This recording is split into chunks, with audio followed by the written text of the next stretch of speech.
순교한 발렌타인에 의해서 지금까지 해피 발렌타인스데이가 전해 내려오고 있습니다. 3세기 당시 때 그때는 전쟁이 진행됐기 때문에 남자들은 전쟁터에 싸움을 하러 나가야 됐습니다. 그래서 황제의 명에 의해서 남자는 결혼을 금하게 하고 또 사랑을 못하게 막았습니다. 그런데 전쟁터에 나가기 전에 한 형제가 자매하고 사랑을 해서 결혼을 해달라고 부탁을 해서 사제가 너무 러브스토리가 아름답기 때문에 결혼 주례를 해줬습니다. 황제는 결혼을 못하게 금했는데 그 황제의 명을 어겼습니다. 나중에 황제가 그 사실을 알고 사제를 불러서 사형을 시켜버렸습니다. 그것이 누굽니까? 발렌타인이라고 하는 사제입니다.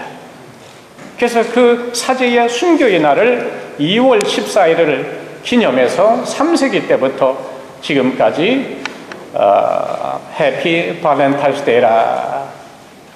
서로 한번 인사 나누십시다. 사랑합니다. 옆에 분들하고 서로 사랑합니다. 한번 하십시오. 네. 박장로님이 제일 진지하게 하시는 것 같아요. 우리 권사님하고. 네, 사랑합니다. 자, 그래서 오늘, 내일, 모레는 사랑을 표현하는 날이죠. 형제 자매들이 또 부부들 간에 더욱더 돈독한 그 사랑, 부모와 자녀 간에 서로 간에 사랑을 표현하는 날입니다.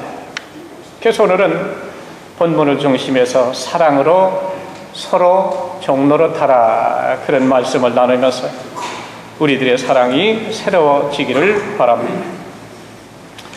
18세기 말에 노예해방운동을 주도했던 영국의 윌리엄 윌버포스라고 하는 사람은 노예들을 해방시키는 일에 자기의 일생을 다 바칩니다.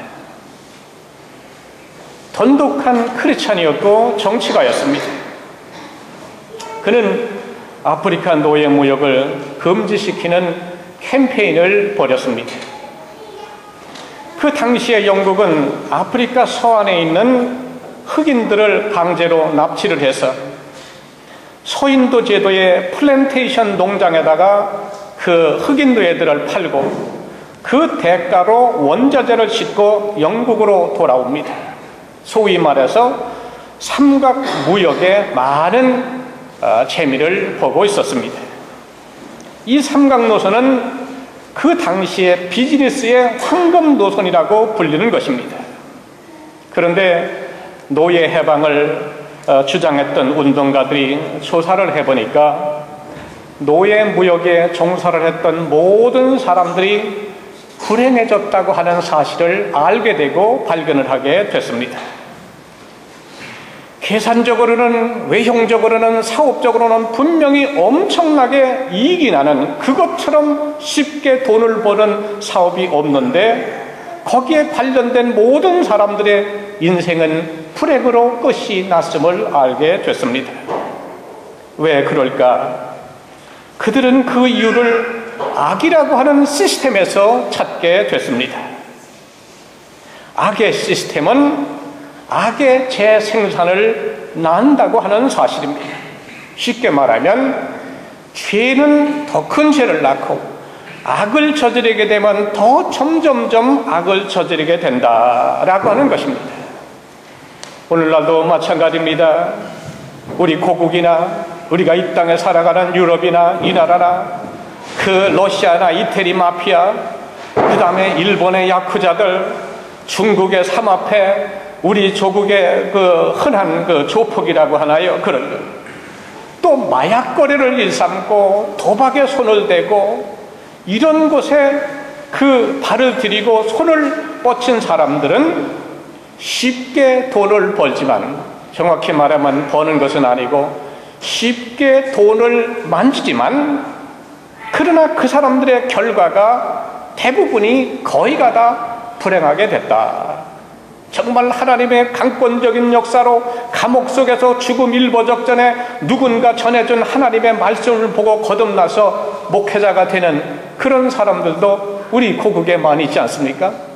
과거에 조폭의 아주 캡틴이라고 불리던 사람이 감옥에서 누가 전도해줘서 하나님의 말씀을 넣어줬더니 거기서 뭐 다른 거 TV를 봅니까? 다른 책을 봅니까? 오직 하나님의 말씀을 읽다가 자기가 잘못된 삶을 깨닫고 회개하고 정말 성경 공부 열심히 하고 해서 목회자가 된 사람이 우리 고국에 많이 여러 사람들이 있습니다. 그런 사람 한두 명 외에는 대부분이 그런 삶을 산 사람들은 불행해졌다라고 하는 사실입니다. 그 이유가 무엇입니까? 한 가지예요. 악의 시스템 속에 살아가고 악의 시스템으로 움직였기 때문에 그의 인생이 불행해지고 말았다고 하는 사실입니다. 그러므로 우리가 이 세상을 살아가면서 그 악의 원리대로 악의 시스템으로 아무리 성공을 하고 우리가 명성이 높아지고 물질을 모은다고 해도 결국은 불행한 삶이라고 하는 것을 우리는 분명히 기억을 해야 합니다. 그러나 하나님의 나라의 시스템은 무엇입니까? 사랑의 시스템입니다. 개인이든 가정이든 국가든 교회든 예수 그리스도를 마음속에 영접하고 그 예수님의 사랑을 체험한 모든 사람은, 백성들은 무슨 일을 하든지 사도 바울이 고백했던 것처럼 먹든지 마시든지 무엇을 하든지, 우리가 성악을 전공하든지 사업을 하든지 가정을 일구든지 어떠한 분야의 일을 하든지 간에 예수 그리스도의 사랑의 원리대로 실천하면서 살아간다라고 하는 것입니다. 그렇기 때문에 거듭나는 성도들의 삶은 사랑의 원리로 움직이고 있다. 왜 그렇습니까? 하나님은 사랑의 하나님이십니다. 하나님의 나라는 의의 나라입니다. 사랑의 나라이기 때문에 그렇습니다. 우리 로마 한인교회도 그랬으면 좋겠습니다. 지금 32년, 근년 33년까지 지나왔지만은 과거에는 이런저런 그 시스템, 이런저런 사람의 움직이로 교회가 지금까지 나와봤다고 한다면 이제 35주년을 향해서 40주년을 향해서는 인간적인 모든 요소를 십자가 앞에 내려놓고 정말 그리스도의 사랑의 원리대로 우리의 교회가 부흥 성장해 나가기를 소원합니다. 그러면 우리의 모든 성도들이 사랑으로 오늘 본문의 말씀만큼 서로 한 사람만 누구만이 아니라 사랑으로 서로 종로로 타는 교회와 성도들이 되도록 우리가 기도하고 힘써야 되겠습니다. 그러면 왜 우리가 서로 사랑으로 종로로 돼야 하는가? 오늘 본문을 중심해서 세 가지를 생각해 본다면, 첫째로 하나님의 명령이기 때문에 그렇습니다. 사랑으로 서로 종로로 돼야 되는 것은 누구의 법이 아니고 누구의 말씀이 아니라 하나님의 명령이다. 그러면 하나님의 백성된 우리들은 어떻게 됩니까? 하나님의 명령대로 서로 사랑해야 돼. 원웨이가 아니라 투웨이. 자, 오늘 본문을 보십시오. 13절 14절을 보세요. 갈라디아서 5장 13절 14절 말씀을 같이 한 목소리로 읽습니다. 시작. 형제들아, 너희가 자유를 위하여 부르심을 입었으나 그러나 그 자유로 육체의 기회를 삼지 말고 오직 사랑으로 서로 종로로 타라. 온 율법은 내 이웃 사랑하기를 내 몸같이 하라 하신 한 말씀에 이루었나니. 오늘 13절 14절에 보면 서로 사랑하는 것은 우리 인간 사회에서 만들어낸 어떤 도덕적 규범이 아니라 어디서 나오는 것일까요? 하나님께로부터 나오는 것입니다. 하나님의 명령입니다. 모든 율법의 완성은 사랑입니다. 우리가 가지고 있는, 우리에게 주신, 모세를 통해서 주신 이 10계명은 우리 믿는 성도들의 삶의 규범이고 또한 삶의 기준이 됩니다. 그러므로 10계명은 첫 계명부터 네 번째 계명은 인간의 하나님께 대한 관계된 계명이고, 다섯 번째 계명부터 마지막 10번째 계명은 인간에 관계된 계명입니다. 다시 말하면 수직적으로는 하나님께 경배하고 하나님을 사랑하고, 그 다음에 수평적으로는 인간을 사랑하라. 이것이 뭡니까? 저 십자가의 모습입니다. 십자가의 삶. 우리 그리스도인들이 수직과 수평의 삶이 뭐냐? 경천애인, 하나님 사랑, 사람 사랑입니다. 그리스도의 마음으로. 이것이 십계명의 원리라. 그러므로 하나님의 백성들은 이 땅을 우리가 살아가면서 하나님을 사랑해야 합니다. 우리가 예배하면서 말씀을 묵상하면서 주님의 뜻을 따르고 그 뜻을 이루되 하나님을 온전하게 철저히 사랑하고, 그 다음에 어떻게? 사람을 사랑해야 합니다. 가장 가까이 있는 우리의 사랑하는 가족부터, 우리 교회 성도들부터, 나의 관계된 모든 이 세상에서 사람을 사랑하면서 살아가야 된다. 우리 기독교인들은 예수 그리스도를 믿음으로 죄에서부터, 죽음에서부터, 영원한 사망에서, 그리고 율법에서 해방된 자가 우리들입니다. 이제 우리는 그리스도 안에서 자유인이 됐습니다. 그러나 하나님께서 주신 자유로 육체의 기회를 삼아서는 안 된다고 하는 것을 사도 바울은 엄히 경고를 하고 있습니다. 그리스도 안에서 자유함을 얻은 사람은 이제 감사하면서 자원하는 마음으로 주님을 사랑하고 사람들을 사랑하면서 살아가야 된다라고 하는 것입니다.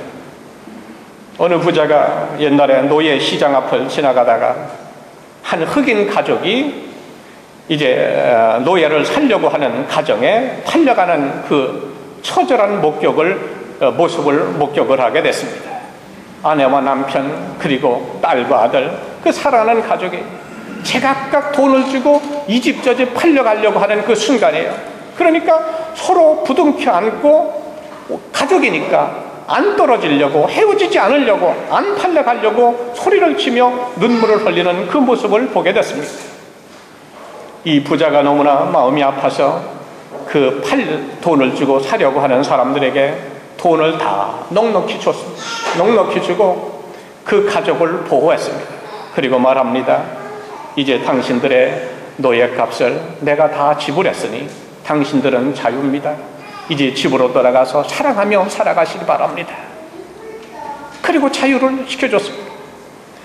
그랬더니 그 노예들이 너무너무 감격해서 엎드려 절을 하면서 자원하는 마음으로 자기를 자유케 한 그 사람의 당신의 종이 되겠다고, 섬기겠다고 그러면서 그 사람을 따라옵니다. 그 노예들은 노예에서는 해방은 되었지만 그 주인의 은혜에 감사해서 따라오라는 말도 하지 않았는데, 내 집에 와서 노예 노릇을 하라고 말도 하지 않았는데 자원해서 자기에게 자유를 준 사람에게 종이 되었다라고 하는 사실입니다. 여기에 크리스찬의 정체성이 있는 것을 우리는 알게 됩니다. 지구상에는 모든 그리스도인들은 자유하는 종의 신분을 가지고 있습니다. 이 자유와 종은 어울리지 않는 개념입니다. 서로 대치가 되는 의미입니다. 그러나 사실은 신비로운 조화를 이루고 있는 것을 우리가 알게 됩니다.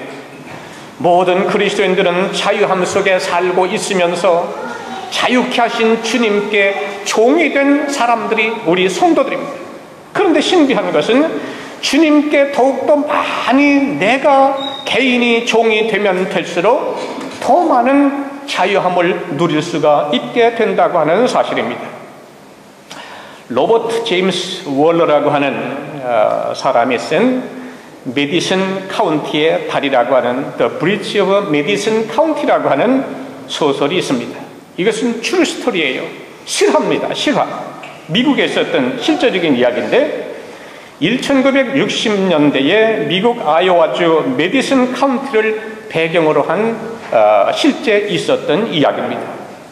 여러분이 기억하는 대로 잡지책에 보면 내셔널 지오그래피라고 하는 그 커버 디자인을 위에서 사진을 찍으려고 워싱턴에서 온 사진작가 로버트 킨케이드라고 하는 그 사진작가와 이 이태리 계통의 가정주부인 프란체스카 존슨이라고 하는 사이에 나흘간의 사랑을 다루고 있는 것입니다. 주인공인 프란체스카는 45살의 주부입니다. 프란체스카는 결혼한 후로 한 번도 자기의 고향에 이 이태리 땅에 와보지를 못하고 미국에서 사는 겁니다. 오직 자식과 남편만을 바라보면서 사는 시골 여인이 되었습니다. 어느 날 남편과 아이들이 시카고로 며칠 여행을 떠나자 홀로 이제 집에 남았습니다. 분주하고 남루한 생활 속에서 오래간만에 자기 혼자의 조용한 휴식 시간을 갖게 됐습니다. 그런데 그때 우연히 길을 묻는 한 남자가 찾아옵니다. 그 사람이 유명한 사진작가 킨키드라고 하는 사람이었습니다. 그는 그 메디슨 카운티의 그 다리를 촬영하기 위해서 그곳을 찾아온 것입니다. 그런데 그 주변 지리의 다리나 그 길을 잘 모르니까 그 주변 지리에 익숙한 프란체스카는 그에게 이제 길을 안내하게 됩니다. 한순간에 가이드가 된 거예요. 어쩌다가 가이드가 돼요. 그리고 이제 수고를 했으니까 저녁이 돼서 그 사진 작가와 함께 이제 저녁을 함께 먹게 됩니다. 그러면서 자연스럽게 이 두 사람은 대화를 합니다. 이런저런 일반적인 대화부터 개인적인 이렇게 대화를 하다 보니까 이제 더욱더 가까워졌고 자연스럽고 진지한 마음속의 대화들이 오고 가게 됐습니다. 이 사진작가로서 세계 각지를 돌아다니는 킨케이드는 그 여인의 고향에도 가본 적이 있다고 이야기를 꺼냅니다. 프란체스카는 새까맣게 잊어버리고 있던 자기 고향의 풍경을 전해 듣고 그 마음속에 깊은 감동이 옵니다. 정감이 떠오릅니다. 두 사람은 만난 지 얼마 되지 않았지만 서로가 오랫동안 잘 알고 지낸 사이처럼 상대방에게 마음을 정말 터놓고 이야기할 수 있는 그런 관계가 됐습니다. 이 프란체스카는 자신의 결핍과 소망에 대해 관심을 가져주는 남자에게 깊은 사랑을 느끼게 됩니다. 이제 사흘 후에 프란체스카는 처마 밑에서 비를 피하면서 이 킨케이드가 떠나는 것을 지켜봅니다. 단 사흘이었지만 프란체스카는 결혼해서 살아오는 동안 15년을 세월을 지나는 동안 뒤흔들 만큼 이 킨케이드와 깊고 강렬한 사랑 속에 빠지게 된 적이 처음 느끼는 거예요. 아무런 방해도 받지 않고 자기 자신을 표현할 수 있었던 시간들을 그 짧은 사흘 동안에 가지게 된 것입니다.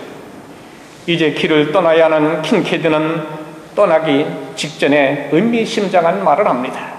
한 가지 내가 당신에게 할 이야기가 있어. 킨케이드가 그 여인에게 하는 말입니다. 누구에게도 다시는 이런 말을 나는 하지 않을 것이요. 그리고 당신이 기억을 해줬으면 좋겠어. 애매함으로 둘러싸인 이 우주에서 단 한 번만으로는 확실한 느낌, 사랑이라고 말하면서 프란체스카에게 함께 떠나자고 제의를 합니다. 프란체스카는 고민하고 괴로워하지만 그러나 떠나지 아니하고 가족을 택하고 아이와 주위에 남습니다. 그리고 그 여인은 언제나 그렇듯이 자식을 키우며 남편을 뒷바라지하며 살아갑니다. 이야기는 여기까지입니다. 그 다음에 이 스토리에서 진짜 있었던 이 이야기에서 짧은 나흘간의 사랑 러브 스토리에서 많은 사람들이 이제 상상을 하는 겁니다. 여러분들도 이야기를 듣고 그 다음 2편을 여러분이 상상을 하겠죠. 대부분의 상상은 이런 것입니다. 만약에 그 여인이 그렇게 사랑을 표현한 킨케이드를 따라갔다면, 그래서 둘이 함께 살았다면 그 둘의 사랑이 평생 갈 수 있을까? 퇴색되고 시들지는 않을까? 지금도 사람들이 이 작품에 대해서 많은 논쟁을 하고 있는 것입니다. 심지어는 미국에서는 중고등학교 클래스에서도 이 스토리를 읽고 토론을 합니다. 자기의 의견들을 발표합니다. 여기에 나오는 두 사람의 사랑은 불륜인가? 아니면 아름다운 진정한 사랑이냐? 두 가지를 나누고 있다고 하는 사실입니다. 이제 우리는 이야기를 정리해야 합니다. 우리는 분명히 기억을 해야 합니다. 주님이 없는 사랑, 하나님이 없는 사랑의 마지막은 허무함과 불행밖에 없다는 것입니다. 아무리 세상 사람들이 음악으로, 미술로, 또한 조각으로, 또한 여러 가지로 아름다운 사랑을 노래하고 찬양하고 표현한다고 할지라도 주님의 말씀에 어긋난 사랑은 진실된 사랑이 될 수가 없다는 것입니다. 허망한 사랑이 마지막에 우리에게 남는 것은 후회와 허무함과 불행밖에 없다. 인간적인 사랑, 세상의 사랑은 한계가 있다는 것을 우리에게 말해주고 있는 것입니다. 우리 모든 거듭난 성도들의 사랑은 하나님의 말씀에 기초하여야 아름다운 사랑이 될 수가 있다. 믿음에 동반된 사랑, 말씀에 근거한 사랑, 그리스도의 사랑이 포함된 그 사랑일 때야 후회하지 않는 사랑이라고 하는 것입니다. 뒷모습이 아름다운 사람이 진정으로 아름다운 사람입니다. 주님의 사랑을 실천하는 사람의 뒷모습은 가장 아름다운 사람입니다. 누구든지 간에 주님의 사랑을 체험하고 그 사랑대로 살아가는 모든 성도의 삶은 그 모습이 너무나 아름답다는 것이죠. 에밀 브룬노는 이런 말을 합니다. 인간은 자유롭다. 그러나 그 자유는 하나님께 올매일 때에 비로소 자유한 것이다라고 말을 했습니다. 사랑의 노예가 될 때 자유롭고 진리의 노예가 될 때 자유롭고 하나님의 은총에 사로잡힐 때 거기에 진정한 자유함이 있다고 하는 것을 우리에게 말해주고 있는 것입니다. 그리스도의 마음이 있고 그리스도의 영이 있는 곳에는 오로지 진정한 자유가 있는 법입니다. 주님의 명령이기 때문에 우리는 서로 사랑으로 사랑하는 자들이 되어야 합니다. 두 번째로 오늘 본문에서 얻는 교훈은 함께 성장하기 위해서 서로 사랑으로 종노릇해야 한다 하는 것입니다. 우리는 함께 성장하기 위해서 사랑으로 서로 종노릇해야 합니다. 오늘 15절 말씀을 다시 한번 보십시오. 15절 말씀 읽습니다. 시작. 만일 서로 물고 먹으면 피차 멸망할까 조심하라. 어려운 말이 아닙니다. 이 말씀은 서로 사랑하면 함께 살게 되고 서로 사랑하지 않으면 함께 망한다라고 하는 뜻입니다. 저는 6층 아파트에 사는데 창문가, 이쪽 창문가도 그렇고 저쪽 창문가도 가도 그렇고 전망이 좋습니다.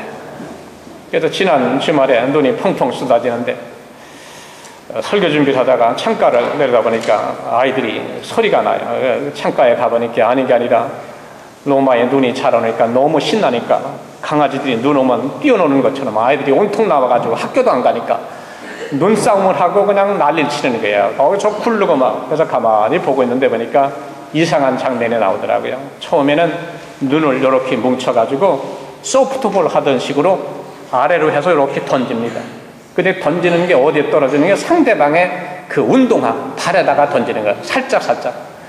걔들이 점점 오고 가고 하더니 그게 점점 올라가면 무릎 쪽으로 올라가고 그 다음에 허리 쪽으로 올라가고 나중에는 어디까지 올라가나 보다 하니까 아는 게 아니라 면상, 얼굴을 향해서 걔들이 처음에는 설설 던지는 나중엔 좀 시간이 지나가니까 있는 힘을 다해서 야구하는 식으로 서로 던지는 거예요.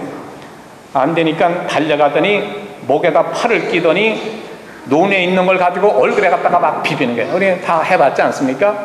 그걸 보고선 야, 다툼이라고 하는 것이 처음에는 소프트하게 먼저 살짝 운동에다가 던지더니 무릎, 허리, 얼굴까지 올라가 나중에는 갖다가 그냥 얼굴에다가 범벅을. 우리가 다툼도 그래요. 부부지간의 다툼도 또 사회에 아무것도 아닌데 그때 시초에 잘 사랑으로 서로 종노릇하면 그냥 깨끗해지는 건데 열이 오르기 시작하더니 그냥 걷잡을 수 없이 그렇게 된다. 우리 한국 사람은 싸움 다혈질이라 싸움들 잘하죠. 사업하는 사람도 그렇고 마켓을 한다든지 뭐 하는 사람은 상대방 집에 손님이 많이 가면 그냥 덤핑을 해가지고 내가 손해보는 한이 있더라도 손님을 끌기 위해서 막 그냥 싸게 하는 거예요. 그래서 미국 같은 대형 슈퍼가 많은데 쌀 이만한 게 한 25불 30불 줘야 되는데 이게 레귤러 프라이스인데 99센트 1불에 팔아요. 1불에. 그러니까 사람들이 그냥 거기로 와. 그럼 저쪽 집은 또 80센트로 팝니다. 그럼 그쪽 사람 신나는 거는 소비자입니다. 그래서 미국이 살만해요. 아주 세일하는 데만 찾아가도 굉장히 그런 게 있습니다. 우리 한국 사람 보니까 뭐면 너 죽고 나 살자입니다. 네 가게는 망하고 나는 살자. 그게 하다가 안 되면 뭘 합니까? 두 번째 단계는 그래 너 죽고 나 죽자입니다. 너 죽고 나 죽자. 나중엔 막 그냥 같이 다 죽는 거예요. 우리 믿는 성도들은 어떻게 됩니까? 주님의 말씀대로 나는 망해야 되겠고 너는 흥해야 되겠다. 죄인은 살고 예수님은 십자가에 죽고 이것이 그리스도의 삶이에요. 한 걸음 더 나가서 우리 믿는 성도들은 윈윈 게임을 해야 합니다. 당신도 예수 믿고 천국 가고 당신도 축복받고 나도 축복받고 서로가 잘 되는 것. 그런데 우리가 음악 세계도 좀 그렇지가 않은 뭐가 있다 그래. 무슨 콘서트가 있다면 아무도 모르게 갔는데 보니까 뭐 아는 사람이 막 왔더라며요. 자기만 가서 하고선 뭐 상받까지 오려고 했는데 그 옛날에 그랬다고 그러네. 옛날에. 자, 모든 행동 속에서 이 사랑이 없으면 마지막에 남는 것은 물고 뜯는 일이다. 오늘 15절에 만일 가정을 하는 것입니다. 서로 물고 먹으면 피차 서로가 멸망할까 조심하라. 반대로 서로 사랑하면 서로 행복해진다라고 하는 말씀입니다. 우리가 사랑이 없으면 이 세상도 보면 세상은 전쟁터가 되고 맙니다. 사랑이 없으면 마르크스의 이론이 맞습니다. 사랑이 없으면 이 세상은 약육강식의 현장이요 힘 있는 자가 승자고 적자 생존의 무서운 싸움터가 되고, 다시 말하면 밀림의 법칙만 적용되고 남습니다. 여러분, 진화론을 주장하는 사람들은 사람이 다투고 싸우고 남을 공격하기를 좋아하는 사람은 뭐라고 말하냐면 아직 그 사람은 진화가 덜 돼서 그렇다라고 진화론적 뷰포인트에서 관점으로 사람을 평가를 합니다. 다시 말하면 그 사람의 성격에 동물적인 성향이 아직 많이 남아있기 때문이라고 말을 합니다. 그러나 우리가 성경적인 관점, 신앙적인 관점으로 볼 때는 그것이 아닙니다. 아직도 사람이 다투고 미워하고 하는 것은 사람의 인간의 범죄로 타락을 해서 하나님의 형상이 그 성품 속에 아직도 자리를 잡지 못했기 때문에 삐뚤어져 있기 때문이다. 다시 말하면 죄의 결과라고 하는 것입니다. 마르크스의 유물론적인 사상은 진화론에 근거합니다. 인간 사회와 동물의 세계와 같다고 생각을 합니다. 사실 우리 인간에게 사랑이 없으면 동물보다 더 무섭고 포악하고 교활하고 악한 존재가 될 수밖에 없습니다.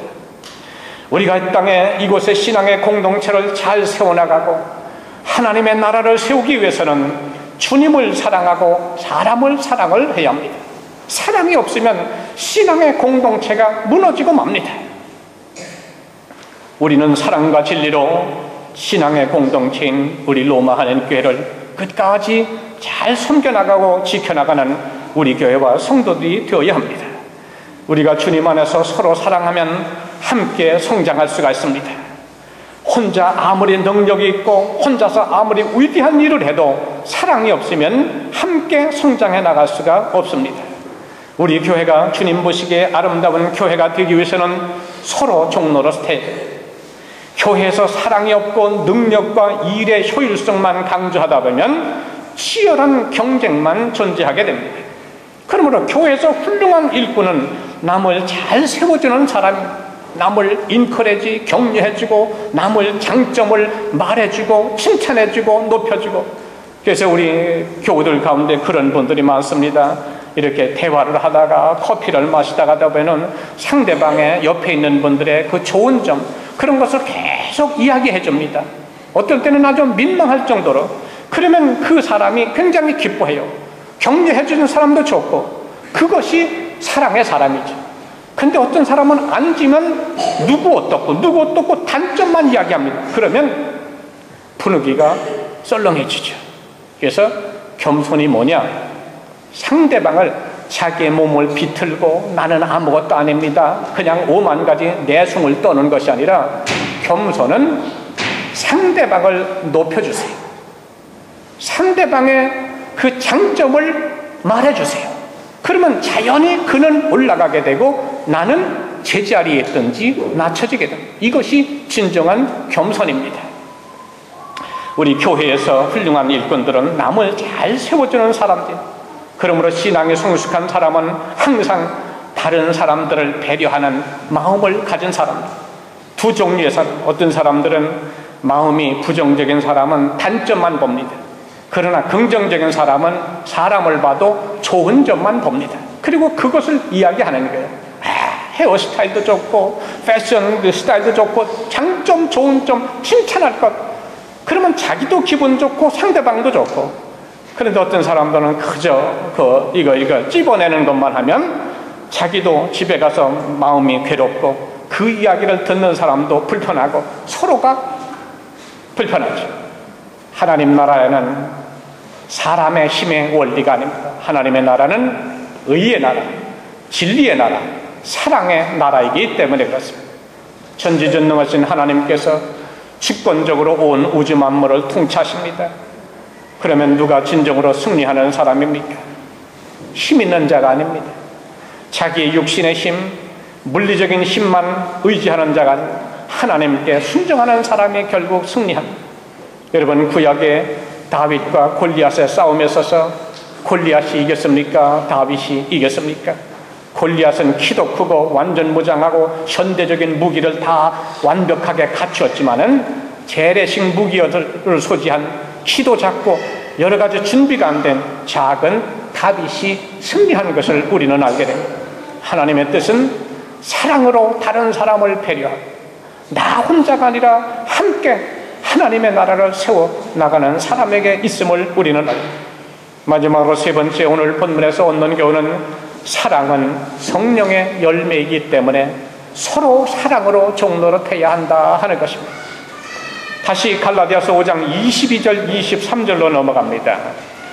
자, 여기 보면 22절 23절은 성령의 9가지의 열매를 우리에게 말해주겠습니다. 그런데 이 9가지를 세 가지로 묶어서 세 파트로 나누게 됩니다.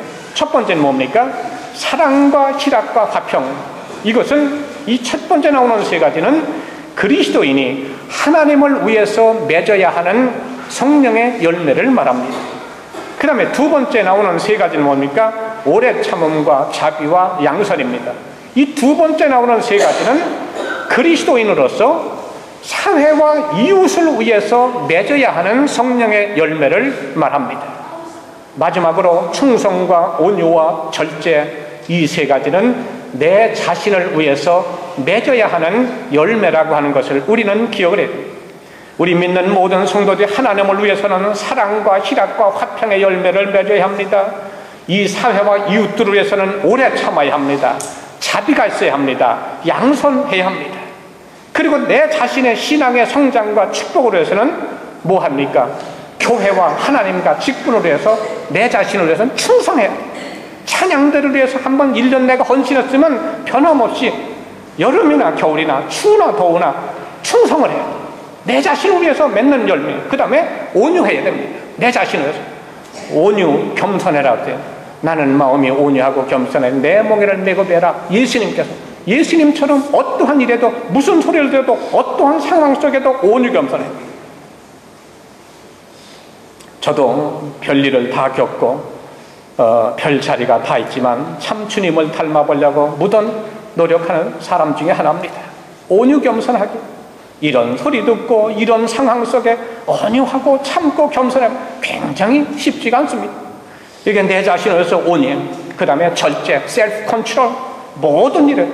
그래서 이 갈라디아서 5장 22절 23절에 9가지 성령의 열매, 우리 성도들이 맺어야 할 열매 가운데 세 가지씩 세 그룹으로 나누어서 맺어야 할 열매라는 우리가 기억을 하고, 그 다음에 25절 26절에 보면 만일 이제 가정해서 우리 모든 성도들이 이 말씀을 듣는 성도들이 성령으로 살면 또한 성령으로 행할지니 헛된 영광을 구하여 서로 노엽게 하거나 서로 투기하지 말지니라 그랬습니다. 모든 그리스도인들의 마음속에는 성령님께서 내주 거하십니다. 모든 성도들에게는 내 마음속에 내가 의식을 하든 의식을 못하든지 간에 성령님께서 지금 함께 하십니다. 예수님을 믿는 것은 우리 인간의 힘으로 되는 것이 아닙니다. 성령님의 역사입니다. 그 성령님의 도우심을 통해서 내가 교회 나오게 되고 예수님을 믿게 된 게 우리의 성령을, 우리의 심령을 거듭나게 하신 성령님께서 항상 우리와 함께 하십니다. 그러므로 성령님이 우리 속에 함께 하시는 증거는 성령의 열매가 우리에게 맺히는 것을 통해서 내가 성령님이 함께 하시는가, 함께 살아가는가 아닌가를 알 수가 있습니다. 사과나무는 뭐가 맺힙니까? 사과가 맺힙니다. 포도나무는 무엇이 맺힙니까? 포도가 맺힙니다.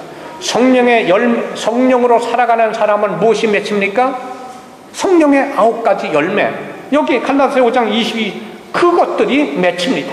그 열매를 보아서 나무를 알듯이 그 성도의 신앙생활을 보게 되면 성령의 소욕을 따라 살아가는지 육체의 소욕을 따라 살아가는지 그 열매를, 삶의 열매를 보면 알 수가 있다는 것입니다. 모든 그리스도인들에게는 성령의 열매가 맺힙니다. 성령의 열매가 맺힐 때에 우리 속에 하나님의 생명이 살아있다고 하는 것을 비로소 알 수가 있습니다. 그런데 그 성령의 9가지 열매 가운데 첫 번째 나오는 것이 무슨 열매요? 사랑입니다. 사랑. 성령께서 우리 속에 역사하시면 미움의 감정이 사라집니다.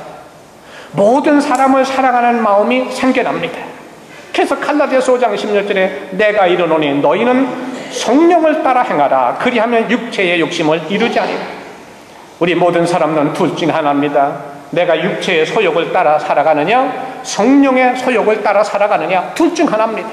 성령의 소욕을, 성령의 지배를 받고 살아가면 무슨 열매가? 성령의 열매가. 육체의 소욕을 내가 따라 살아가면 육체의 열매가 맺어진다. 육체의 열매는 뭡니까? 미워하는 마음, 시기하는 마음, 다투는 마음, 분쟁 일으키는 마음, 이간하는 마음, 이런 것들이에요. 예? 나에게 과연 어떠한 열매가 있는가? 그래서 우리 모든 사람에게는 2가지 소욕의 지배를 받는 거예요. 주일날인데 오늘도 교회 가서 섬기고 예배를 드려야지 하는 마음과 주일날임에도 불구하고 오늘 날씨가 좀 차구나, 오늘은 내가 익스큐즈 해야 되겠다, 그저 또 이런저런 이유 대고 교회를 안 가야 되겠다 한 2가지 마음이 싸우는 거예요. 늘 선과 악의 마음이 늘. 그러나 성령의 지배를 받는 사람은 오른쪽으로 결정을 내립니다.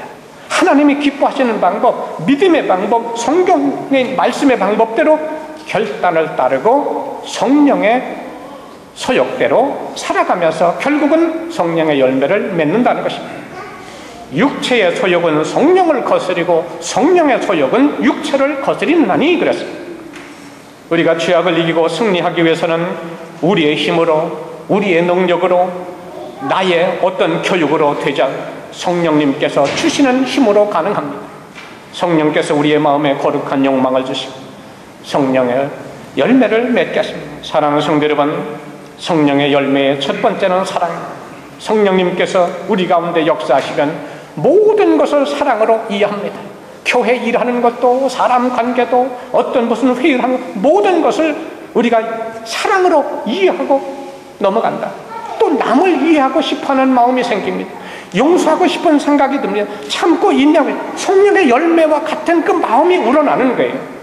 성령이 함께 하시는 우리 모두 사랑으로 서로 종노릇하며 살아갈 때에 하나님께서 우리의 심령과 우리들의 가정과 우리 교회에 복을 주실 줄 분명히 믿습니다. 사랑으로 서로 종노릇하는 성도들과 우리 로마하는 교회가 되어주시기를 주님의 이름으로 축복합니다.